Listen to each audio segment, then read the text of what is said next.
Hello everyone. रिसेंटलीच India meteorological डिपार्टमेंटनी आपला जो नॉर्थ इंडियन ओशन आहे तर या ओशनमध्ये जी चक्रीवादळं येतात तर या वादळांना जी नावं दिली जातात तर त्याची जी एक लिस्ट आहे तर ती जाहीर केली आहे.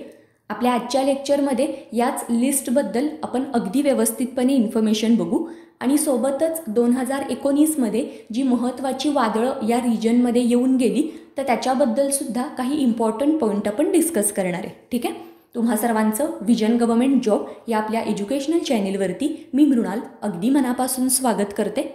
आपल्या आजच्या लेक्चरची PDF ही तुम्हाला विजन स्टडीवरती डाउनलोड सेक्शनमध्ये मिळेल आणि विजन गव्हर्नमेंट जॉब तर हे जे आपलं ऑफिशियल टेलिग्राम चॅनल आहे तर त्यावरून सुद्धा या लेक्चरची PDF आणि ऑडिओ फाईल ही तुम्ही रिव्हिजनसाठी डाउनलोड करू शकता.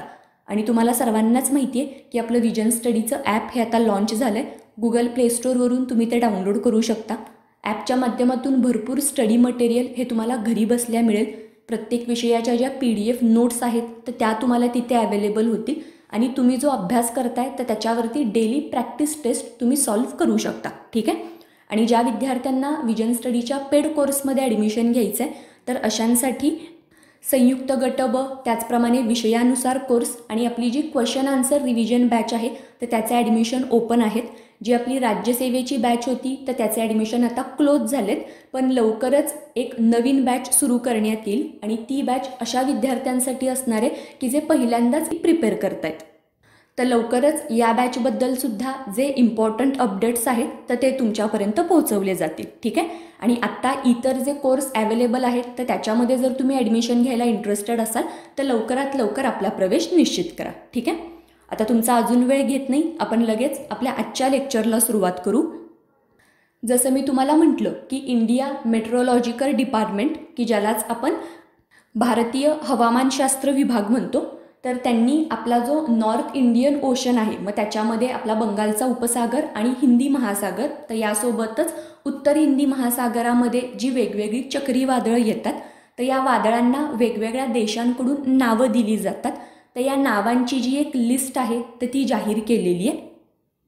आणि बघा संपूर्ण जगामध्ये 6 प्रादेशिक विशेष हवामान केंद्र आहेत की ज्यालाच आपण रिजनल स्पेशलाइज्ड मेट्रोलॉजिकल सेंटर असं म्हणतो. तर ही जी 6 सेंटर्स आहेत तर त्यापैकी एक आहे ते म्हणजे IMD म्हणजेच इंडिया मेट्रोलॉजिकल डिपार्टमेंट. ओके. आणि त्याचसोबतच संपूर्ण जगामध्ये 5 असे ट्रॉपिकल सायक्लोन वॉर्निंग सेंटर्स आहेत तर ही गोष्टसुद्धा तुम्हाला माहिती असावी. आता IMDकडून ही जी लिस्ट जाहीर करण्यात आलेली आहे तर त्याच्यामध्ये एकूण 169 जी नावं आहेत तर त्याची ही लिस्ट तयार करण्यात आली आहे. टोटल जे 13 मेंबर कंट्रीज आहेत तर त्यांनी प्रत्येकी 13 नावं ही या यादीमध्ये सुचवलेली आहेत. ओके. आता सगळ्यात पहिल्यांदा तर आपल्याला हे माहिती पाहिजे की कोणकोणत्या 13 देशांनी या चक्रीवादळांची जी नावं आहेत तर ती सजेस्ट केलीत. ठीक आहे. तर आपण पहिल्यांदा तीच लिस्ट बघू. याच्यामधला पहिला मेंबर देश तो म्हणजे बांगलादेश, त्यानंतर भारत, इराण, मालदीव, म्यानमार, त्याचप्रमाणे Oman, Pakistan, Qatar, Saudi Arabia, Sri Lanka, Thailand, UAE आणि येमन. ओके. लक्षात राहतील 13 नावं. आपण परत एकदा रिपीट करू की बांगलादेश, इंडिया, इराण, त्यानंतर वरून मालदीव, म्यानमार, त्यानंतर ओमान, आपला शेजारी Pakistan, Qatar, Saudi Arabia, Sri Lanka, Thailand, UAE आणि येमन. तर हे जे 13 देश आहेत तर या 13 देशांनी प्रत्येकी 13 नावं तर त्याच्यामुळे टोटल ही जी लिस्ट बनलेली आहे तर ती लिस्ट 169 नावांची बनलेली. ठीक आहे.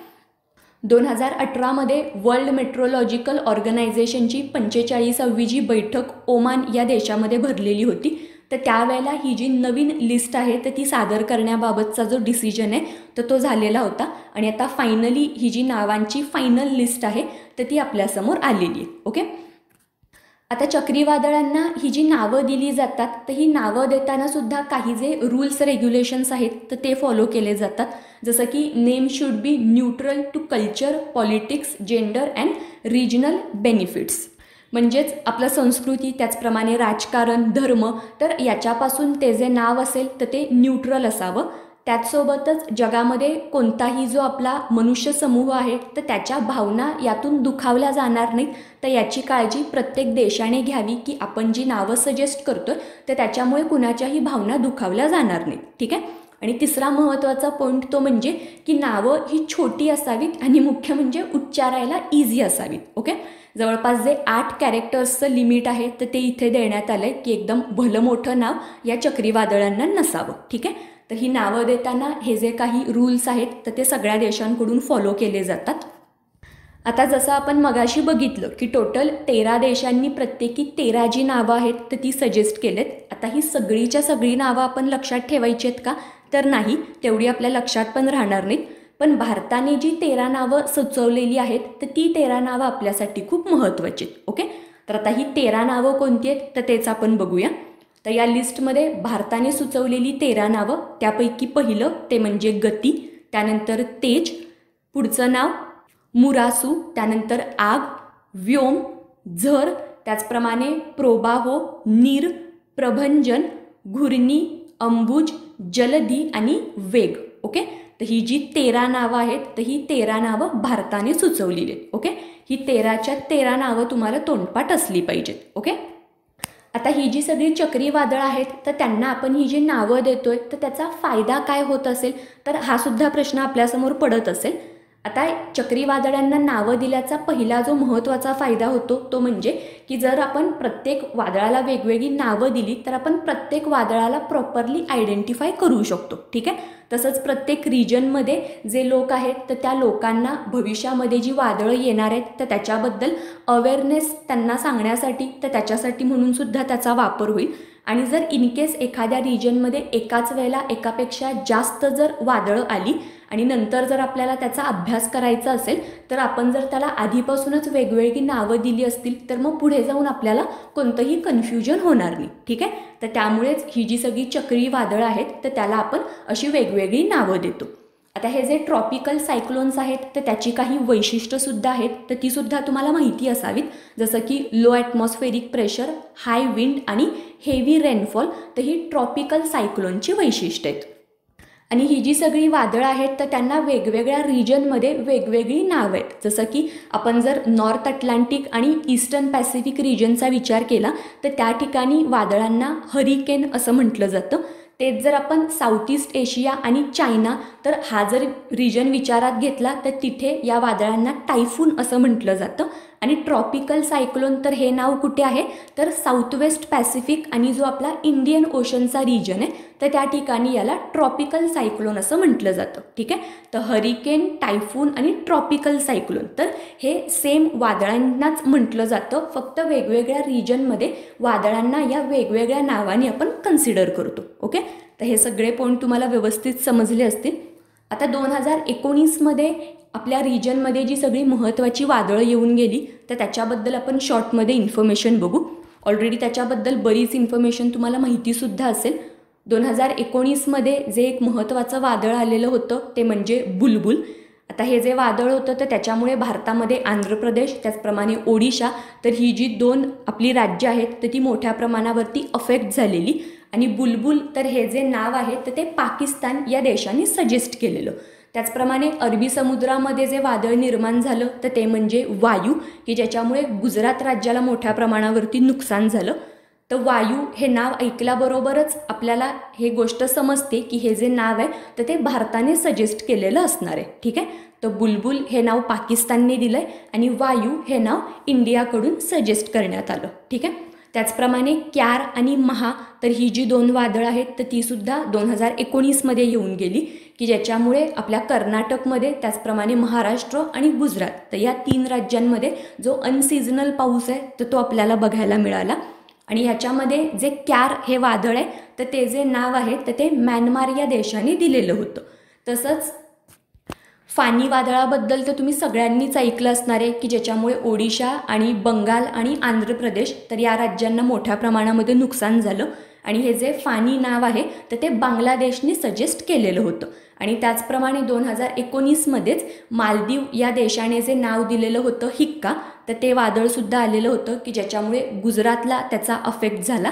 आणि त्याचप्रमाणे पवन नावाचं जे वादळ आहे तर ते सुद्धा 2019मध्ये येऊन गेलं. ठीक आहे, तर 2019मधली ही जी काही महत्त्वाची वादळं आहेत तर ती वादळं आणि मुख्य म्हणजे त्या वादळाचं नाव कोणत्या देशांनी सजेस्ट केलं तर ही इन्फॉर्मेशन आपल्यासाठी महत्त्वाची. ओके, आता ह्याच्यामध्ये तुमच्यासाठी अगदी छोटासा होमवर्कचा प्रश्न आहे, तो म्हणजे महा आणि पवन, तर ही जी 2 नावं आहेत तर ती कोणत्या देशांनी सजेस्ट केलेत, तर हे तुम्ही कमेंट सेक्शनमध्ये मेन्शन करा. ओके.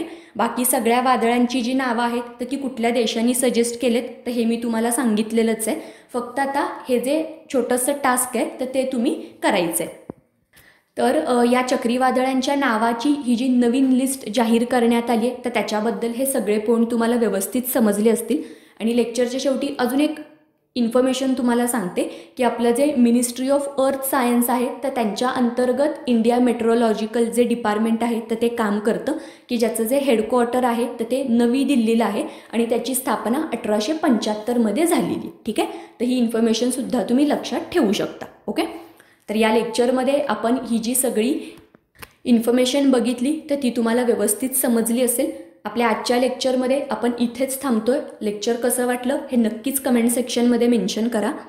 आणि जाता जाता तुम्हाला परत एकदा रिमाइंड करून देते की विजन स्टडीवरती आपल्या ज्या डेली प्रॅक्टिस टेस्ट आहेत तर त्या सगळ्या विद्यार्थ्यांसाठी फ्री आहेत.